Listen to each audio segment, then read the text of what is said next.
Good afternoon from Manila, Philippines. This is Asian Pacific Rural Development and Food Security Forum 2022, Deep Dive 2, Control Environment Farming, New Window for Fresh and Nutritious Food.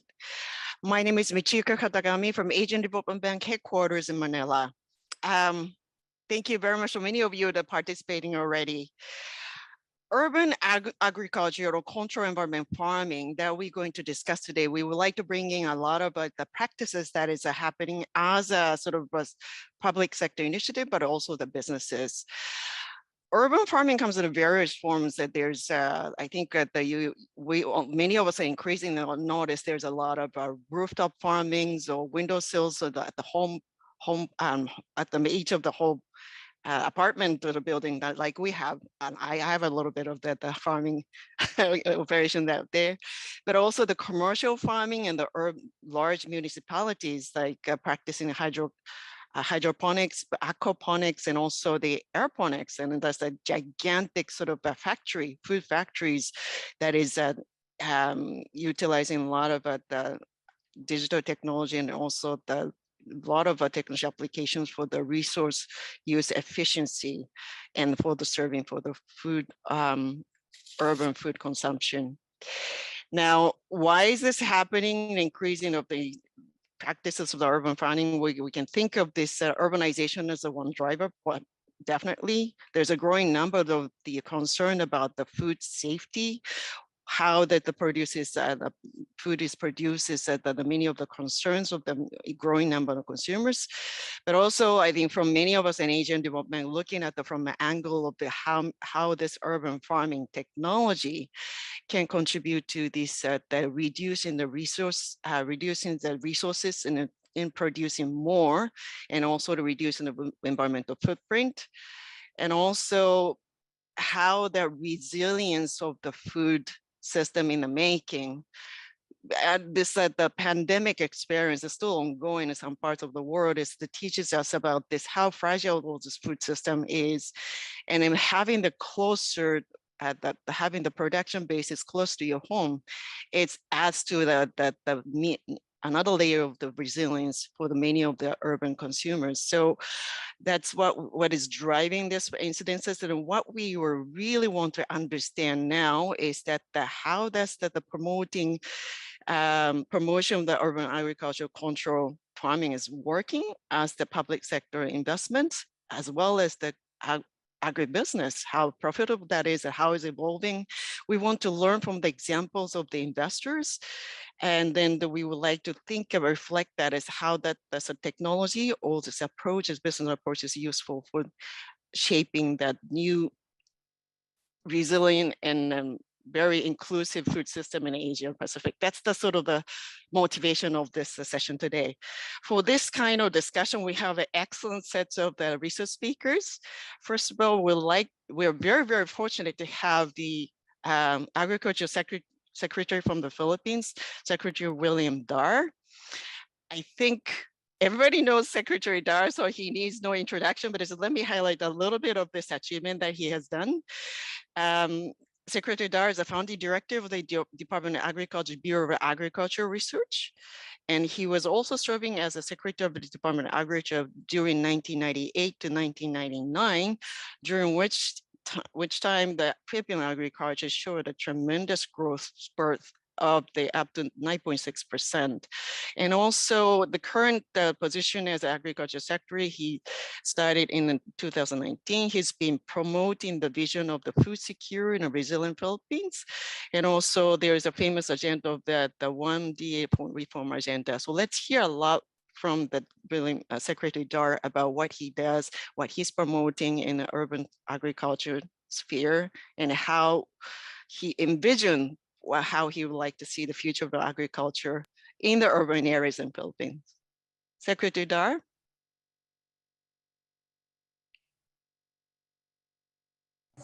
Thank you very much, Michiko, for that kind introduction. Good afternoon, ladies and gentlemen. Let me begin by thanking Mr. Kelly Bird and the other executives and staff of the Asian Development Bank for inviting me to participate in this gathering. As a lifelong advocate of smart, sustainable agriculture, I'm pleased that more people today are showing an interest in urban farming.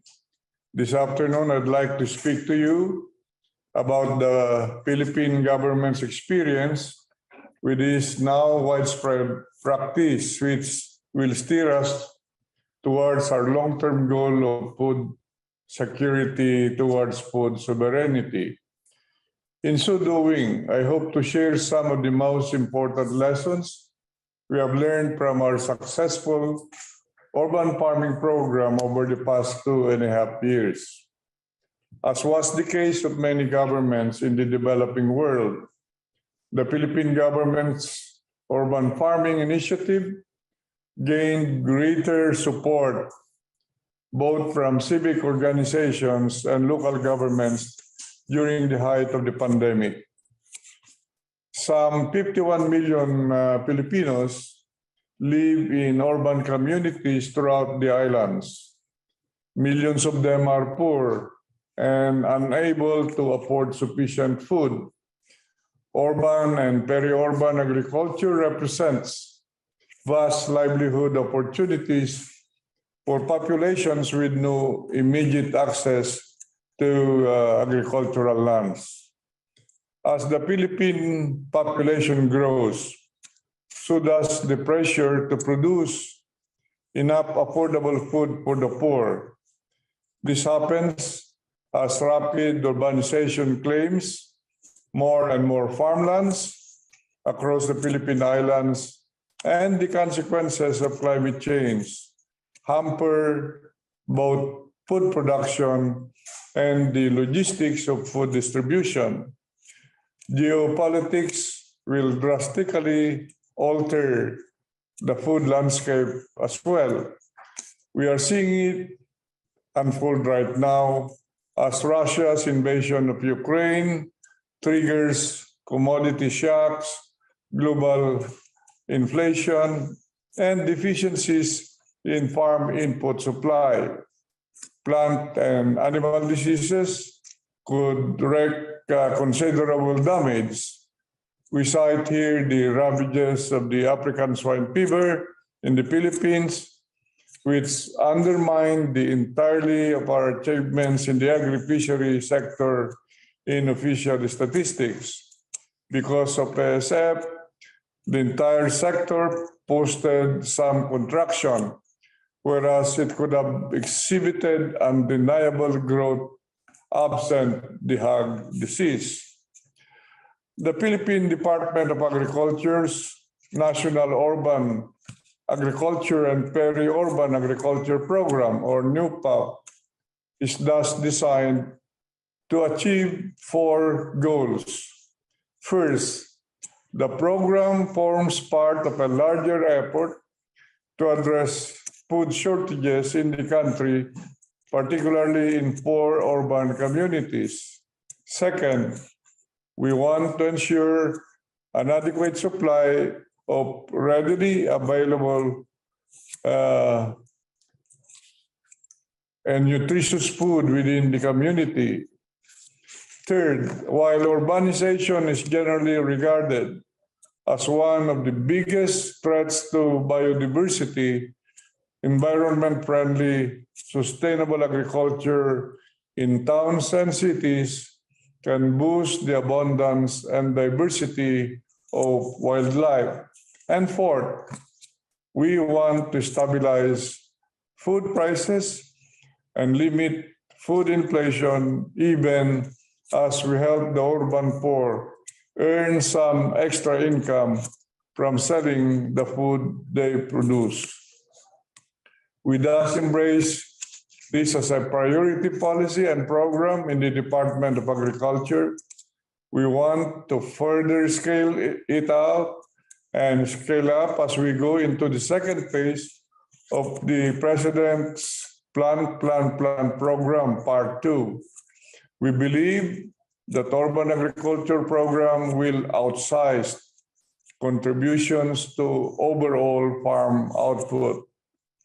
More importantly, it will change mindsets on the ground about food production. It envisions food security and food sovereignty as a national effort, with every Filipino household capacitated to feed itself. In essence, urban and peri-urban agriculture captures the principle of development, that of people-centered movements. Hence, local government units and all sectoral classes could be partners. Now, new PAP has 5 components: the distribution of farm inputs and establishment of community farms, vertical farms, and which would include even precision greenhouses, and rooftop gardens in cities and suburbs. So overall, the program strategy is built along the 4 pillars of the 1-day reform agenda: consolidation, industrialization, modernization, and professionalization. The last 3 pillars are well known, hence we stress consolidation here as a basic strategy, a basic pillar that will instill economies of scale in the practice and transform it into a viable livelihood. New PAP is an initiative built on multi-sectoral collaboration. We have formed partnerships with local government units, institutional buyers, homeowners, and international organizations like FAO to ensure that vulnerable Filipino urban communities are not only able to grow their own food, but also able to generate jobs and supplemental incomes from urban farming. I am pleased to report that the program champions sustainable, resilient food production. Our indoor vertical farms use no pesticides and are protected against extreme weather conditions brought on by climate change. Our rooftop gardens absorb rainfall and help prevent runoff during rainy weather. They likewise reduce energy consumption by cooling homes during hot weather, among others. These advantages have the potential to transform an otherwise bleak and gray urban horizon. The program is likewise entirely in keeping with the UN Sustainable Development Goals. New PAP has helped to reduce hunger, provides employment, improves the environment of our cities, and is entirely climate friendly. It is estimated that 800 million people around the world are food insecure. This number could balloon in the next few years if we fail to act on global food security challenges right now. Comprising a major portion of this food insecure population are poverty-stricken urban dwellers whose situations worsened during the pandemic out of unemployment. The overall results of the program have been gratifying. New PAP urban farms produce a total harvest of 41,000 kilograms of fresh vegetables each month. The farms have improved the access of the urban poor to safe, affordable, and nutritious food. They have improved crop diversification, reduced hunger, and even helped to improve economic growth by encouraging enterprise during the pandemic. To address food safety, we train participating homeowners and local executives about best practices. We likewise help them create food safety plans, and conduct microbial analysis, test for waters and fresh produce. They have allowed the underprivileged to increase their incomes through the sale of the high-value crops they harvest. They have also allowed local governments to attain their policy goals and also reduce the consequences of disruptions in the food value chain during the outbreak. Now, the program has reduced pressures on food distribution chains, allowed partnerships with food delivery applications, and reduced the cost of transporting food and help producers establish direct links with consumers and buyers. We have seen how reliant our globalized trade models are to international supply chains.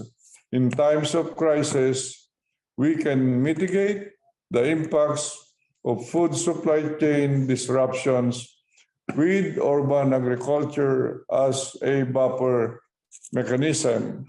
Let me add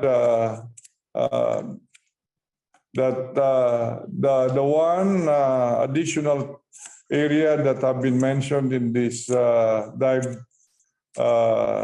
dive 2 is all about precision agriculture. We promote in a big way precision agriculture, not only in urban areas, but now starting in the areas where high value agriculture is being advocated in a big way. So precision agriculture will be one of the very tools that we want to nurture, we want to improve, and much more when we are going to enhance our products for the export market. Now, after decades in which agriculture and nutrition did not always get the attention they deserve, the Philippine government has finally put the fight against hunger where it should be, where it's at the forefront of the national development agenda. DUPAP is proof of that.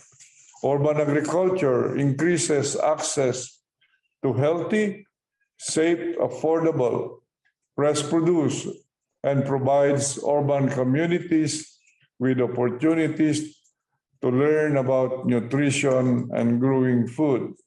It encourages urban communities to know where food comes from, how it's grown, and to connect the people who produce it. It makes sense to ensure that those who consume food know how to grow it.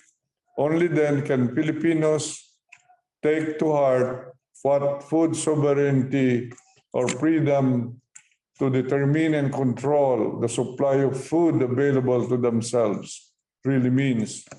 Thank you, and may we all be agents of ensuring food security towards food sovereignty.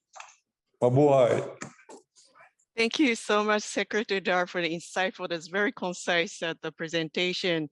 You touch upon very interesting and important points, and in the precision agriculture is yes, definitely. And that's what is really, personally, I'm impressed is the not just for the food urban agriculture is the promoted for the home consumption, but it's also the generation of jobs and it's more dynamic things happening concerning all this, that the food value chain access. So that's very impressive, very Philippine government definitely is the forefront of this urban agriculture promotion. And we would like to ask a little bit more questions to that. If you can stay, Secretary Dar, please do. And then we would like to invite more panel discussion, as we like to do the discussion forward by inviting 3 more panelists. So please stay. Thank you very much, Secretary. Thank you. Let me invite then for this the first panel resource speaker, Dr. Sairam Reddy from the Urban Kisan. Dr. Sairam, can you hear me? Yes, I can. Okay, thank you. Dr. Sairam is, I think, is very has a great profiles in all the social media, and I kind of know that I feel that I know you already. You have a very interesting operation at Urbanization in India. Can you, in the form of the introduction, can you tell us about just a little bit about what the Urbanization do and why you're doing it? Please, floor is yours. Yeah, thank you. I'm grateful to you for inviting me for this forum.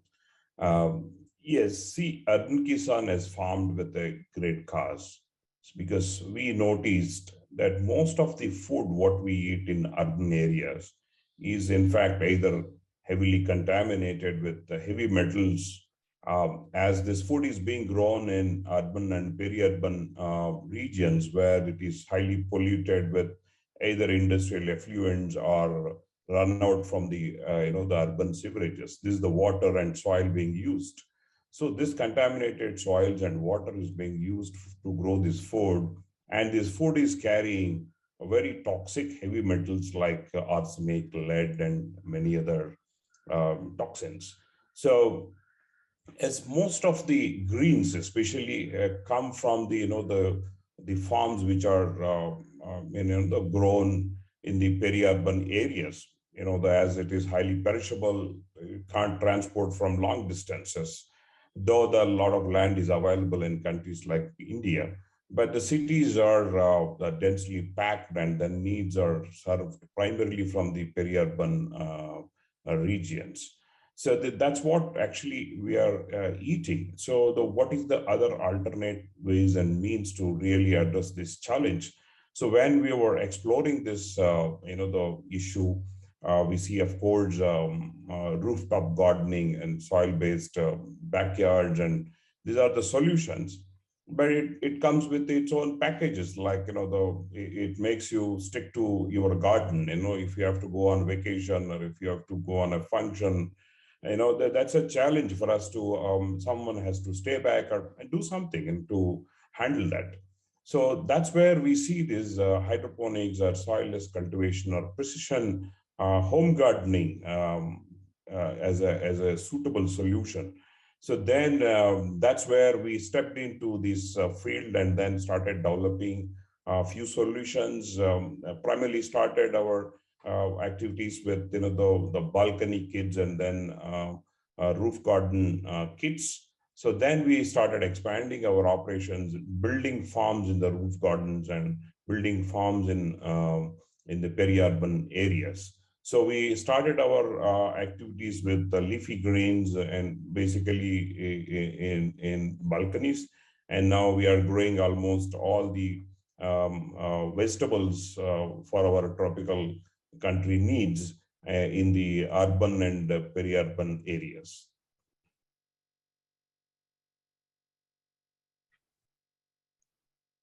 Thank you so much. If I may, just a little bit more, just that, what is the number, roughly number of this that your clientele? How many people are you serving right now? I'm sorry, I'm not really familiar with this, your scale of operation. Yeah, so currently we are operational in one big city in southern part of India called Hyderabad. So Okay. we have more than 400,000 customers where we are serving. So we have both online retailing, and also we actually opened our retail stores, branded retail stores, where our produce is carefully channeled through these retail stores, which are spread across the city. Interesting. And then you're planning to expand beyond the Hyderabad, I presume? Yes. Shortly, we'll be expanding our activities in 3 more cities in southern India. Okay. And by next year, want to expand in other parts of India also. Very interesting. Thank you very much. Please stay on that. Let me introduce another panel, the second panel, my colleague Maria Tran. Maria is the engineer for the urban water and also the sanitation facilities development. Oddly enough, Maria has been working together with us to introduce agriculture in urban state and under her sort of as an extension of their utility development investment. Marie, tell us a little bit about what you're working on and why you're doing this. Yeah, thank you, Chico. So I am an engineer by background in water and sanitation, and ADB is got an upcoming project in the water and sanitation and solid waste sectors in Nauru. And while we were working on this, it really came to light the need for, I guess, supporting Nauru in a more holistic and a more whole of island kind of way of thinking. And part of that got brought into urban agriculture and what we can do in this space. And I would say that agriculture is not something that is currently happening at any great scale in Nauru. So it's a very exciting time to be looking at urban agriculture and how we can kind of revive local food production and build the industry. Thank you, Maria. You wanted to use your presentation file or your... Oh, yes, I can use my presentation Okay. file. Sorry, I thought we were just doing introduction. I can do that. Hold on one second. I will share my screen.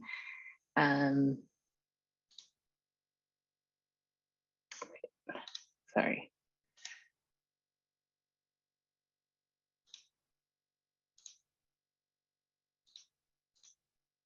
Okay, you should be able to see my presentation in presentation mode.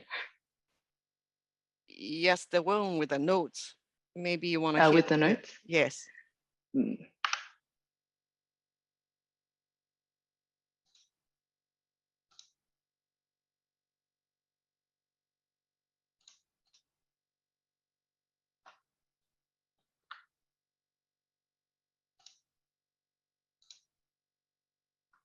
With notes still?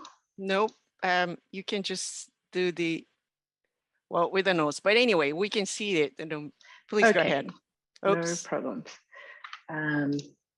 It disappeared. Okay. Still disappeared. All right. I will just share. There we go. Here. Yes. Okay. Sorry about that. We won't get the cool animation, but that's fine. So thank you, Michiko, for my introduction. A little bit more about me. I'm the Senior Project Officer based in the Pacific Department in Sydney, Australia. And so before I begin my presentation, I just wanted to do a brief acknowledgement of country, which is customary in Australia before presentation, to acknowledge the traditional owners of the land that I am dialing in from. And that is the Gadigal people of the Eora Nation. And I pay respects to First Nations people, their elders past, present, and emerging.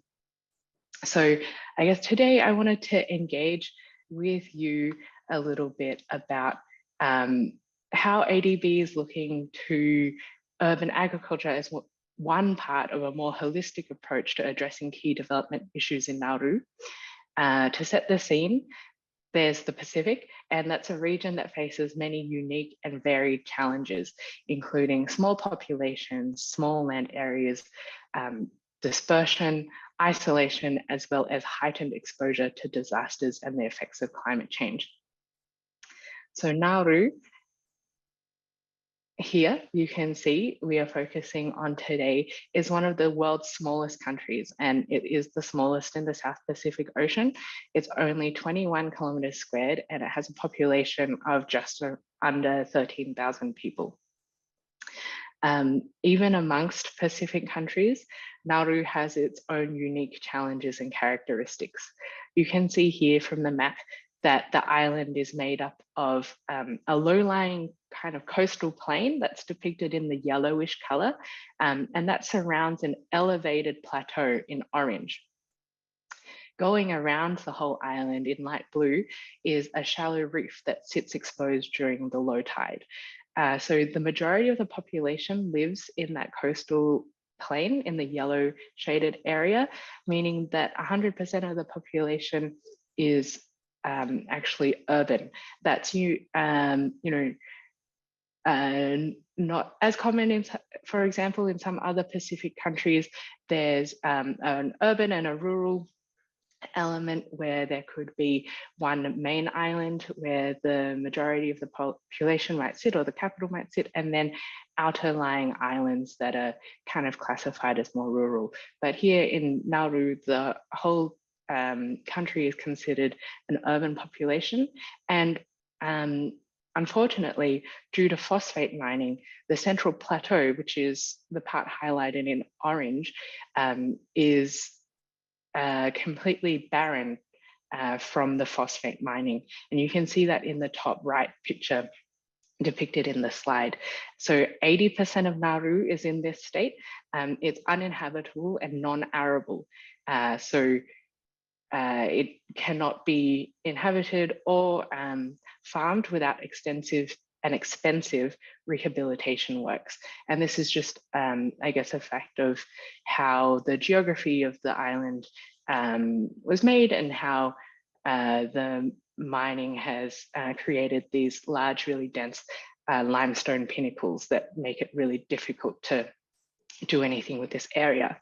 So this, combined with a culture that has historically focused more on fishing, has combined to make agriculture a bit difficult in Nauru. The limited scope of agriculture in Nauru has posed a number of issues for the nation. So this includes the population being heavily dependent on imported food sources. Over 90% of food is imported into the country. So I mentioned before the light blue area in the map, which is a shallow reef. Due to this reef, there is currently not sufficient port infrastructure for cargo ships to dock on the island. So what normally happens is that a ship making a delivery will sail in deeper waters outside that reef area until a smaller ship can come and unload one container at a time. So in poor weather conditions, it can take up to 1 month to unload a ship. Consequently, fresh food is not necessarily available and can't be supplied. And the food that is shipped is energy dense and poor in nutrients.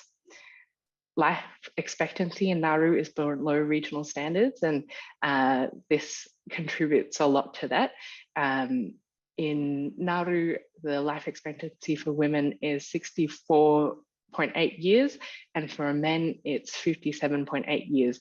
And for comparison, in other Pacific countries, it's expected that women live for more than 65 years, and for men over 60 years. So the general poor diet has resulted in over 94% of the population being obese or overweight, and it has one of the highest incidences of non-communicable diseases in the region. The economic costs of population health issues is really significant, with diabetes alone costing approximately 20% of the government expenditure. So obviously, growing food on Nauru can go some way into addressing some of these key development issues. However, building an agriculture industry where there currently isn't really one is not as easy as it seems.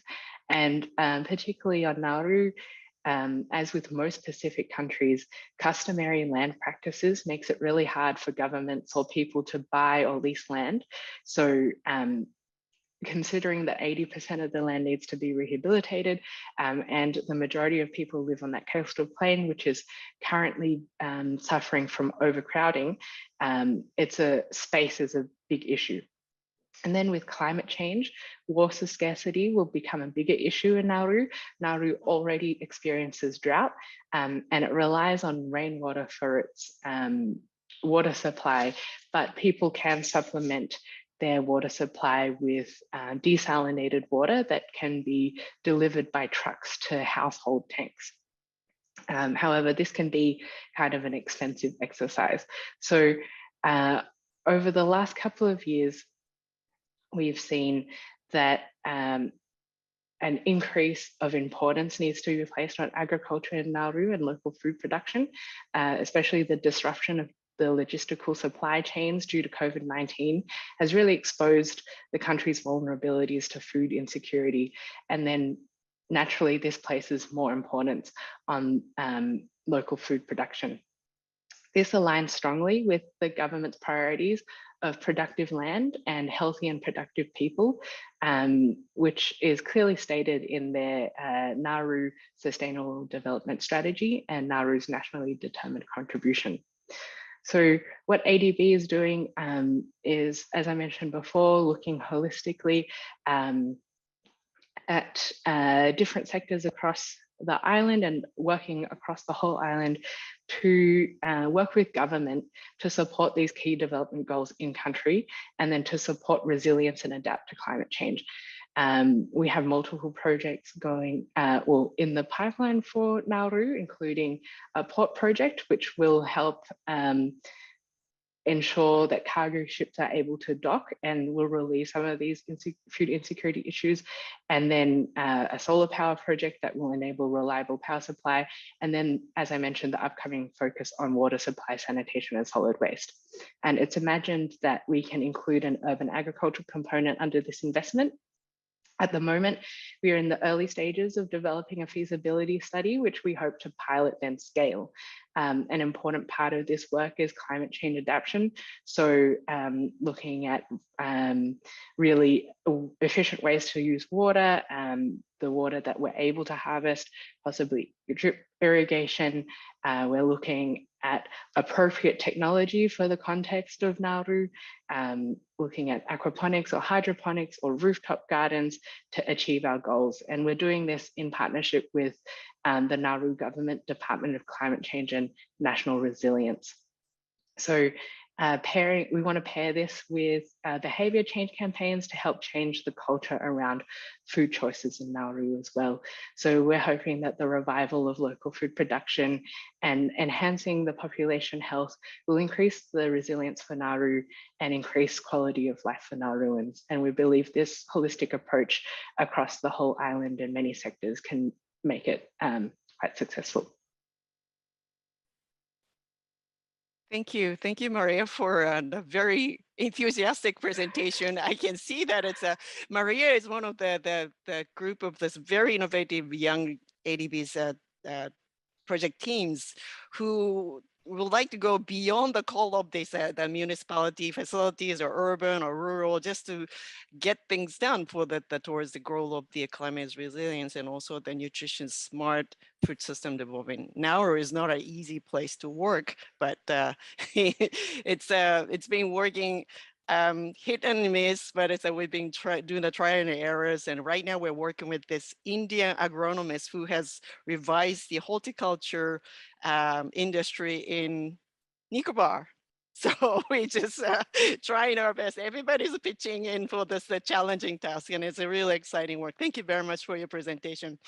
I just have a bit of announcement. We were planning to invite the Gloria Krause as a panelist from she's a CEO of this whole film, but for some communication mistake, I don't know, but she's not in. So we just skip her presentation and we'll go right into the panel discussion.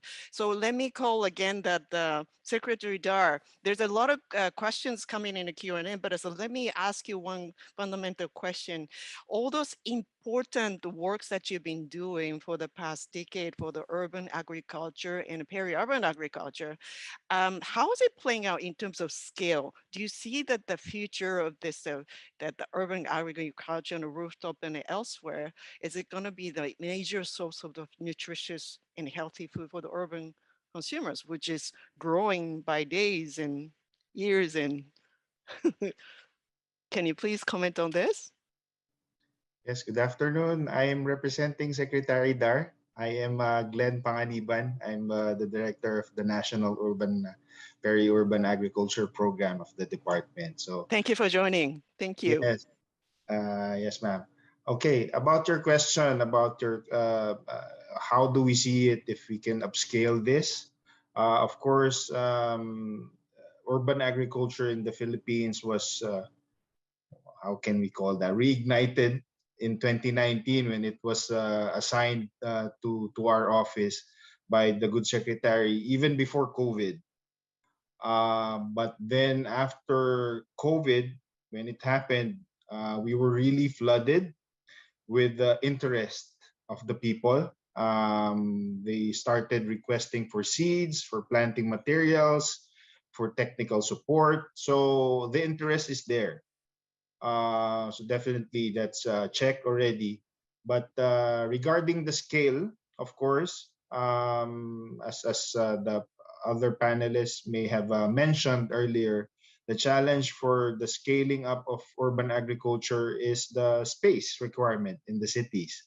But we did not stop there because we tapped government agencies who have big areas. We also tap the private sector for their rooftops. A big conglomerate of malls here have already partnered with us to offer us their rooftops. So that's also, and even the civil society organizations started supporting us. So at first, that the vision that just having this as food always in the home, just for the backyard and for the individual households, it has become an opportunity, I think, because even homeowners associations have organized themselves and grown crops that they can now sell to the market. So in terms of upscaling, it's positive. We are positive about this. And what's more inspiring is the support that we're getting, not only from the Department of Agriculture, but even the other agencies. So we started collaborating with agrarian reform for their projects, and other government agencies, even the Department of Justice, one penal colony, which has a big area here in Manila. We have already started planting there. So I think in terms of upscaling the initiative, it's only a matter of the budget, I think. But since other sectors are already involved in this, I think we can make this. And I think the secretary is really pushing for additional budget for agriculture, not only just for the rural, but of course with the urban settings. Thank you. Thank you very much for sharing the very encouraging sort of information, the initiative that you're working on. One thing that I recently noticed that you've been closing a lot of signing an MOU with various private sector players as well. And then I'm glad to hear that you're really expanding your friends among different ministries and so that you can expand and scale. Maybe if there's a certain sort of areas, this is sort of for agriculture, the segment of the ADB operation. This is a relatively new initiative, but we're willing to just dialogue with you and your colleagues, and maybe you explore the area we can do more with you. I know my colleagues in working on Mindanao is already working with your FAITH project, and this FAITH project is the urban sort of malnourished families food consumption sort of program, and by that's just boosting the production capacity at the backyard. This is something that is relatively new to us, but I think there's a lot that we can learn from you. So we are looking forward to the opportunities. Sure. I think we wrote ADB a formal letter, I think, during the start of this. So we hope to really collaborate with you. And just an additional point, we at the government realize that we cannot do this alone. So that's why we tapped all sectors that we can get help with. And not only here in the local, but even in the international field. So yeah, we hope to further collaborate with you. Thank you. Thank you so much. Let me ask it then the question. Let me call the Dr. Siren from the Urban Kisan. The related question that we've been discussing is about the cost of the production in urban agriculture. You were mentioning about windowsills, it's a home garden that you can start in the apartment and urban setting. How expensive is that, and how is this the feedback of the consumers? Is it spreading? A lot of people starting doing that, or is it very expensive exercise? Or can you tell us about the prospect of the scaling again and the cost from the cost sort of concerns? Yeah, there's the kits which can be used in the balconies or rooftops are not expensive. they're comfortable with the kids. That is a scalable solution, and we are scaling. We have already sold a decent number of these kits. But still, there's a lot of awareness issue. I mean, the more than the expenditure on this home garden using the soilless farming. The awareness issue is much bigger. Like there's still a concerns about the soilless farming as this not being considered as a natural farming or a healthy farming. This is something needs to be addressed by the academic institutions and media and so if that can happen, and this is very easily scalable. I mean, I call very affectionately as a micro farming, and if each one can adapt so well, Dr. William Dhar mentioned, like the what you eat. I mean, you should also know how to plant. So this is a very important promotional thing. Probably, I mean, need to push to have this micro gardenings or micro farming. It doesn't matter, you may not be having huge farming area. So just a small space which you can use to grow your minimal food for your day-to-day requirements. At least that can be achieved with no major expenditure involving. That's very encouraging. In fact, I have a tiny micro garden in my home as well. But okay, so the advocacy coming from maybe the public sector collaboration to just to teach the public about the how to farm and also importance of the doing that, and that might work. But are you working on any of this that the drive together with perhaps the state government or local public institution? Yeah, we are working with academic institutions to take this as awareness activities, and this is now being accepted in agriculture colleges. So now this is now in the first run. This is being taught with the students, and a lot of trainings are being taken up. So this is the first level of awareness as to go in, and this can take long way in the extension and the public awareness activity. So at least I'm happy that it has started at that level, but long way to go still I see. Thank you very much for that. Let me call my colleague Maria again for, I think from your sharing your experience and working in Nauru, and you mentioned about the multiple very different players that you're working with already. This is your project originally is supposed to be simple facility, the building, the water supply system, and also toilets. But now you're venturing into climate resilience, nutrition matters, and then you actually just do the production system of the food production system. How do you deal with this multi sort of a different sort of organization, different ministries, people? Do you find any difficulties doing that? Or maybe you see that as a bright future, just dealing with the multi-sectoral sort of participation model? That's a good question. I think the one good thing in Nauru is that the department that is looking after the water supply and has been a big champion so far of this project also has a division that looks into agriculture. So we already have a strong relationship with our government counterparts there, and know that they are wanting to, are committed to the longer term vision of these projects. And I guess water supply, sanitation, and solid waste, I guess in part not agriculture, infrastructure projects, but they also, rely a lot on the systems and enabling environment as well. And I think that carries well into, the systems around agriculture and urban agriculture. And I think that there's some synergies to be had there. Thank you. Now I just noticed that there's quite a few questions that were into the Q&A. Then let me just address that with some of the panelists, please. The first the question comes from Neil to the Secretary William Dar. How will the Philippines increase food production in urban areas using with the severe lack of imported fertilizers, which are the primary nutrients used in hydroponics as well as in soil?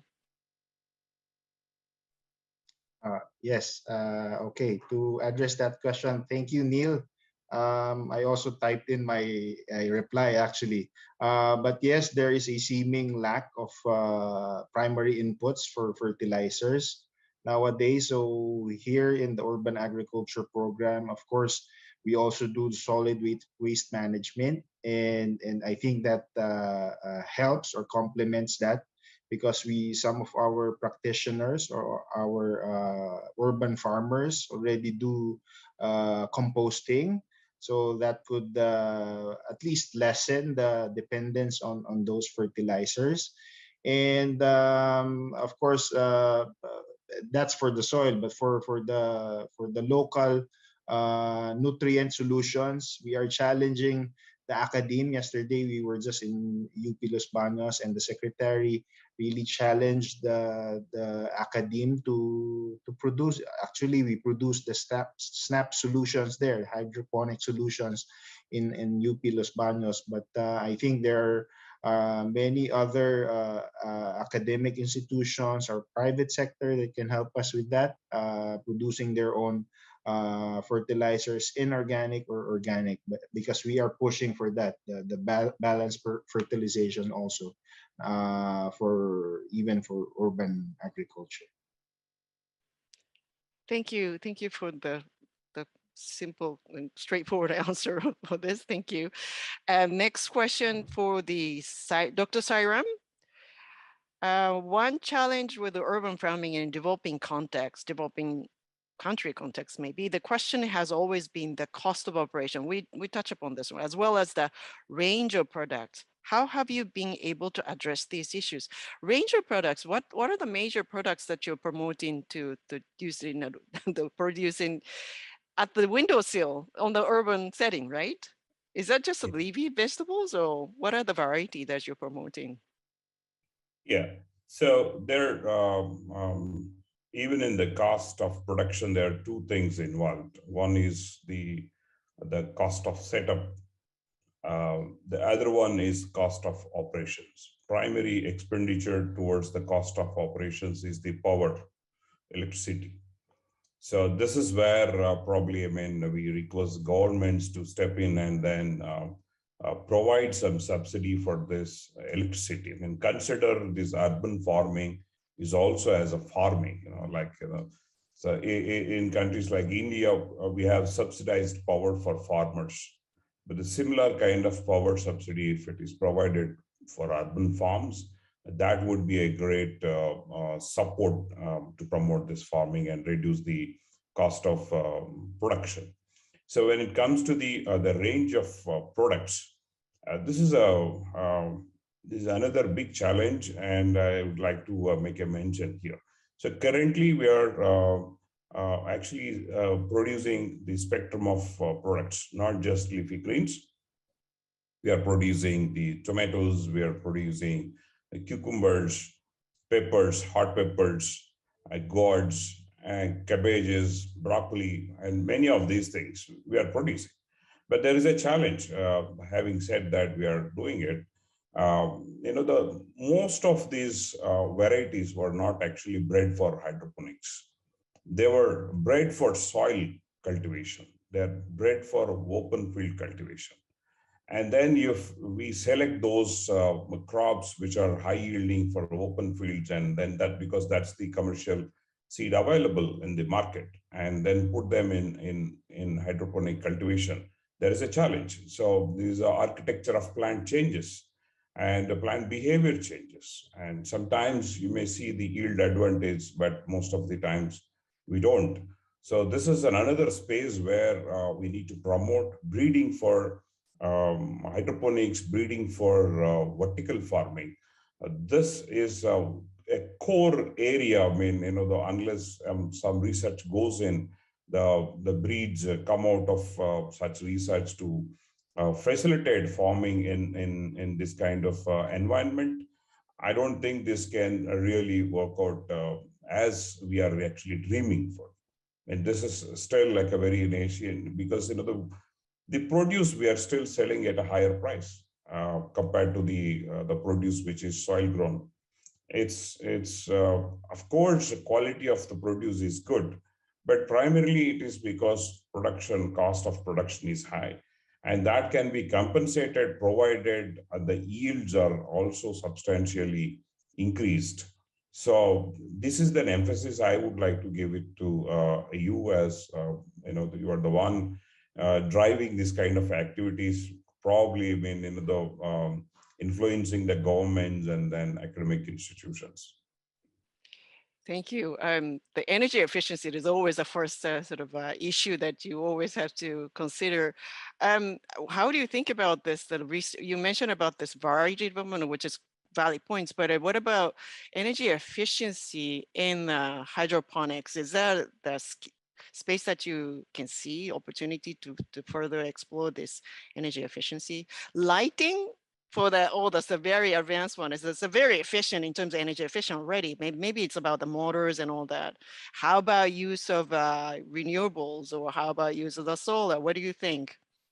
Yes, that's what we are exploring. Currently, we deployed this renewable energies. Solar is the number one option which comes, but still the solar infrastructure is not cheaper.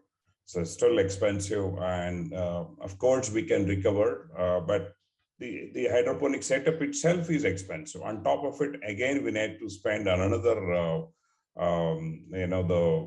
infrastructure expenditure. This is where the challenge comes. That's definitely, when we consider huge farming with lots of money to invest, definitely the solution what you gave is correct. But what if we are talking about smaller farms in urban areas? We are not going to build huge, massive corporate farms. That's not what we are actually promoting for. So that's where this challenge comes. We need to look for some alternate ways, power subsidies and things like that. Well, that's a valid point. Sorry, there's one more question to you. On the nutritional impact of your customers, what is your assessment of how much more relative price the consumers are willing to pay for the nutritious food? Please share some interesting experiences. I think it's that you were talking about this cost is higher than just buying all the soil-based sort of the food. Then now it's maybe driver of this people who wants to buy your product and produce their own. It's about the food safety, the concern, like you're mentioning, but also nutrition impacts, nutrition intake. Are there many people, do you see that they're willing to pay for that extra money for nutrition? It's a very good question.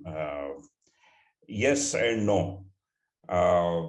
Yes, because of course there is a small group of people in the society always have a lot of money to spend extra for whatever they want. So they are always willing to spend extra money to buy for that nutrition. What about those who cannot afford to spare that extra money? So this is where my point comes into the picture. This is a very efficient technology at having these barriers. So this is where the focus has to go in and make this produce as competitive as the regular farm grown or open field grown produce. Then only the real utility of this technology can be reaped. So if we just bank on those who can afford or who are willing to pay even double the price, probably this is still going to stay as a niche market and serving only those who can afford. Right, and also I guess the certain point in time, like a lockdown situation, a lot of people willing. I mean, you were mentioning in your presentation initially mentioned that there's after the COVID, they're willing to pay whatever it is to make the food available at the home doorway, right? There was a huge surge we have seen during lockdown and after lockdown. The consciousness of the food, what they eat is growing among people. Earlier, they were not so conscious about what they were eating. So now they're willing to pay for that extra money for that, the quality. And so primarily that they want to know that from where this food is coming, how this is being, the shipped, how good, how hygienically this is being handled. This is a dream for everyone, but the cost should not come in between serving this kind of a food, but affordability. Thank you, Dr. Sairam. Let me call again my colleague, Maria. Maria, there's a question for you. Knowing that the potential of scaling and innovation is limited by population number, which technologies in urban farming seem to be most appropriate? What kind of urban farming are you thinking about for now? At the moment, we've been asked by the government to look into hydroponics or aquaponics, which is something that they have had other reports done, I think by FAO, that they investigate. So that's something that we are undertaking a feasibility study for. And also because land is such an issue in Nauru, we're potentially looking at rooftop gardens. We're looking at potentially partnering or working with the government for them to set this up. There's been a lot of pilots in the past for backyard gardening that haven't been that successful. I think because without the support from the development partner, the backyard farming kind of fell off people's to-do lists. And so the government has really recognized that this is something that's quite important and are now willing to put in the resources and capacity necessary to take this forward. Okay, thank you. Then one more question. How can hydroponics supplement the calorie requirements of the people in Nauru? Would you consider rebuilding soil even with geological damage by mining and for the long-term survival of Nauru? What do you say to this? Yes, that is something that we can consider. It's slightly more complicated than that. I think I did type an answer to Neil, but it didn't cover everything. And that's basically, this goes hand in hand with rehabilitating the island, which is something that the government would like to do.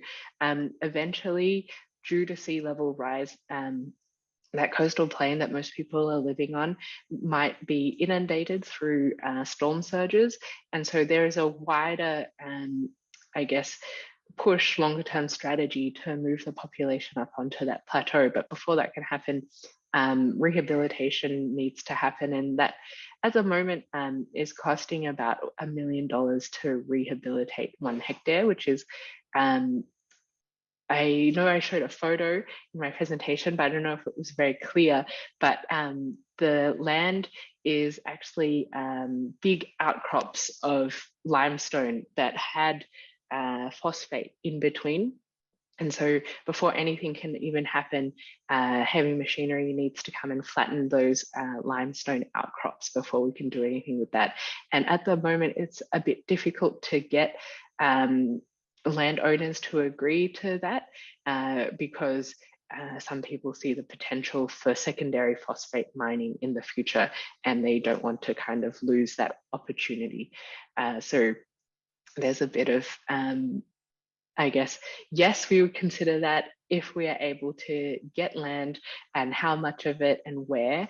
And also, we want to make a model that's sustainable. So moving into the future, this can be hopefully replicated across the island, and that's quite dependent on land availability. So in the meantime, we're just going to try to produce something in the air, right? Yeah, and the government is also getting a lot of support from bilateral support from New Zealand to plan that kind of higher ground initiative. So potentially, ADB is working closely with MFAT, the New Zealand Ministry of Foreign Affairs and Trade to support that project as well. So, you know, that's something that we can talk about in the future, I guess, planning of the higher ground, there to be space for agriculture. But at the moment, that's a little bit far into the future. Thank you, Maria. Let me go back to the, okay, so there's a question for the Department of Agriculture, Philippines. There are two, maybe we go to the big question now. What innovation of the food agriculture in decades 2021 to 2030 and after 2030 and 2050? So that the long-term vision, what sort of the long-term vision you have for this innovation in the food system? You're referring to urban agriculture, right? Yes. Okay. I mean, that Okay. assumption here is that urban agriculture is the innovation for the food, Yeah. the future food system. Because our department has been really pushing for innovation, I think, from the start of Secretary Dar's tenure as the minister in 2019. He's been pushing for innovation and really scaling up agriculture. And where else should we start but really supporting with first with the modernization infrastructure.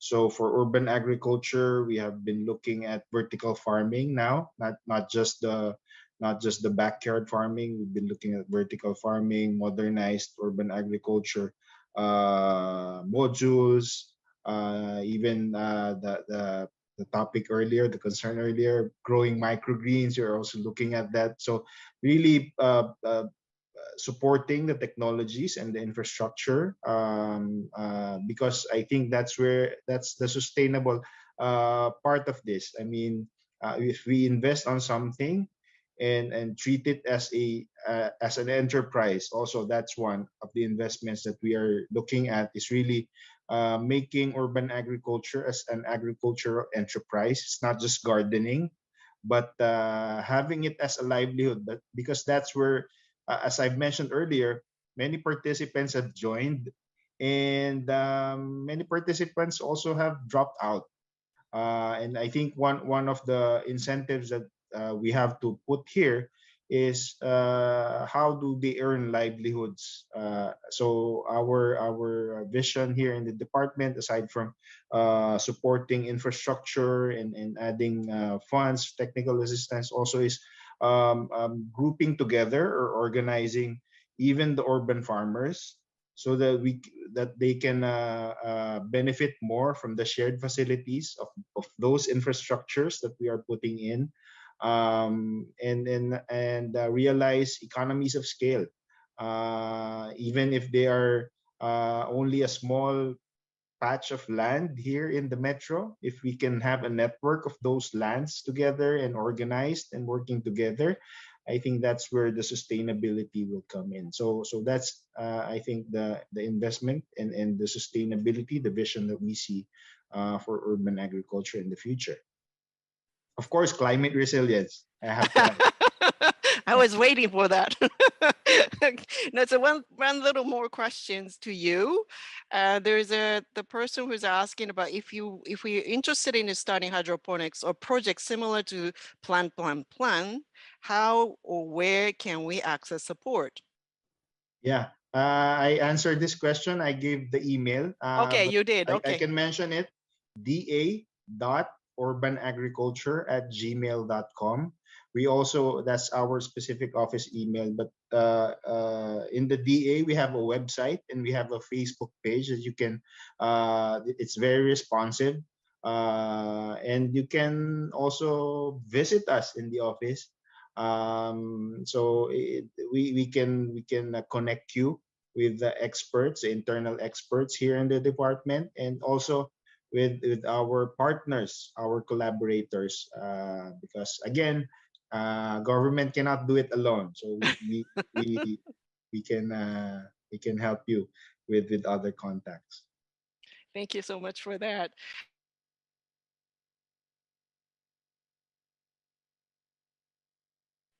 We have 5 more minutes to answer questions. There are a lot more. Maybe let's just pick some of those remaining questions. Questions from Tush now. This is from the Dr. Sairam. What marketing strategy you are using to penetrate the market? Who are the shareholders of your marketing activities, starting from increasing customer awareness, the actual sale of the technology, if you're happy to share? Marketing strategy. Yeah, I'll be very happy to share. So can I share a couple of my slides? Is that okay? Yes, please do. Go ahead. See, this is our indoor farm. This indoor farm is always attached with our retail store. So this is how our retail store looks like. Okay. So why I'm showing this, this itself is our marketing strategy. So this is the experience we give to our customers. It's where the customers walk in and harvest what they want and then get the freshest possible form of that, the vegetables, and then take home.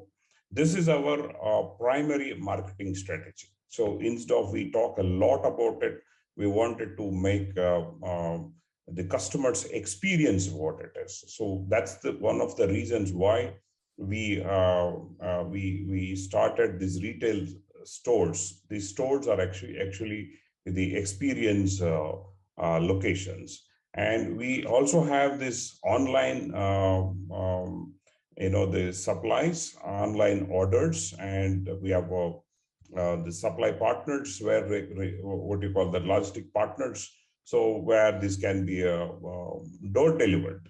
So this is the strategy, and other marketing strategies is all with in the social media, the Insta and other the digital marketing only we do, primarily the digital marketing. But these are the front face of it. And we also built another the interesting vertical is the value addition to the food. We came out with this, the salads and the bowls, their replacement for a snack and also replacement for their meal. So, and these are redesigned. They are not, just like what we see otherwise in the multi-cuisine restaurants. These are redesigned. These are designed to suit the palates of the locals. So, and this is being appreciated and accepted so well, and this became, their meal replacement for most of the working people for the lunch and things like that. So, this is what is a very innovatively we try to do to reach out to our customers rather than just trying to build some hoardings and things like that. So this has been very successful so far, and I'm very happy to say that we could, build a very strong hold of 400,000 the customer base in one single city. That's excellent. Your hydroponics, the vertical farming system looks like the one that we always see in the urban cities and the restaurants at the back. Just take your home salad leaves and they'll wash it and make a salad for you, kind of things. Looks really neat. Thank you so much for that. So one last question. I don't know who wants to answer this one. I think it's very important. So hydroponics, what about if you produce the food with the hydroponics, what happened to the micronutrient content? And also what about the taste? Anybody wants to answer this? Yeah, I can take that Please question. Do. The taste actually, especially herbs, the taste is doubly enhanced. The reason why it is like this, the herbs and aromatic herbs, the volatile compounds are that which makes it more aromatic. And since these crops are grown in controlled environment, and these aromatic volatile compounds are retained so well, preserved in the leaf. And it's the case with most of the vegetables where you'll be giving highly balanced nutrient input. Taste is always enhanced. And when it comes to the nutritional supplement, in meaning like the very basic purpose why we take this food, there are a lot of research people have conducted. Top institutions like Stanford and all have done a lot of research, and published demonstrated there will be no change in its nutritional values, of this hydroponic produce compared to the farm-grown or soil-grown produce. So there is a possibility of slight reduction in antioxidants in some of the vegetables, because antioxidants are produced when there is the slight additional stress to the plant, and as the plant is growing luxuriously all the time. But this is a very insignificant reduction. This is what we are supposed to make a note of it. So the conclusion is there is no reduction in our nutritional value, and but enhanced taste and aroma is always in with the produce grown in hydroponics. Thank you very much for that. I think I have to second about this aroma and also the freshness and taste, which is very important for some of the restaurants' clientele. It's completely different if you just pick the herbs and all the ingredients from off the table, just a few meters away from the table, and put them in the kitchen and serve it to the table. Really, really different. I'm coming from the land where most of the things that we're willing to eat raw. And so we do care about the aroma and then textures and freshness. And that's something that is really edgy about the urban agriculture, particularly when you try to do that sort of home gardening, sort of a modern version of home gardening, and also the doing the serving that at the restaurants. Anyways, with that, I really am satisfied with all this content of our discussions. We cover a lot of grounds on this, and I thank you very much for all the panelists for the excellent presentation and also knowledge sharing.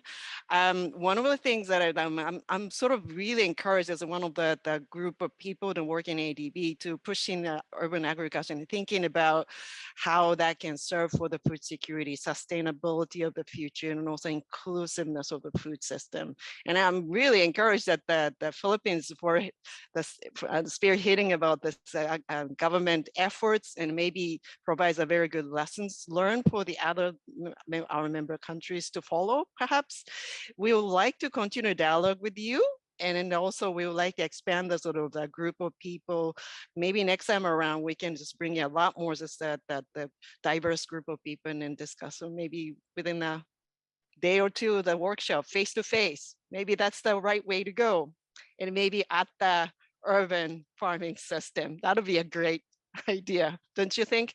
Anyway, with that, let me conclude this session and thanking all of you for participation, and also and from the organizer, there will be a screen appearing for the review of this session. The poll will come out, so please do participate. Send us all this the feedback of the session. Thank you so much for your participation.